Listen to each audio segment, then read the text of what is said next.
Barton v. County Natwest Ltd. 2002.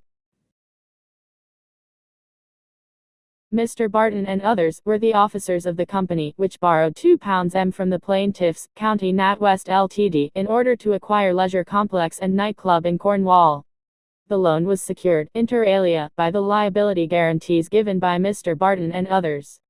A year later, the company did not flourish, and the bank demanded the payment of the loan and the sum of money promised by Mr. Barton and others as liability guarantees.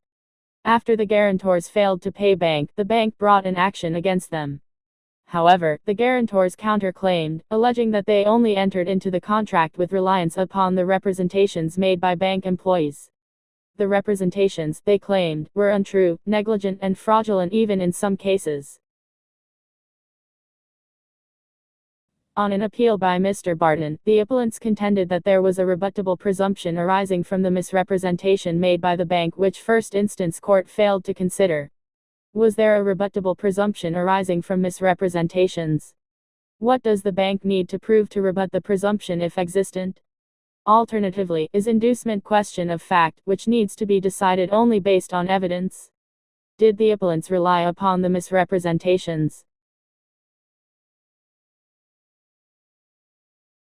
The Court of Appeal allowed Mr. Barton's appeal. The court held that there was indeed a rebuttable presumption if the untrue statement was such that the reasonable person would rely upon it. Burden of the proof was on the bank to rebut that presumption. Furthermore, the court held that the provision of evidence by Mr. Barton did not render the presumption ineffective. As to the reliance on misrepresentations, the court found that even if the decision was not based upon misrepresentation, if the answer to the question arising from the decision was a misstatement, any representation from that point on would be induced by misrepresentation.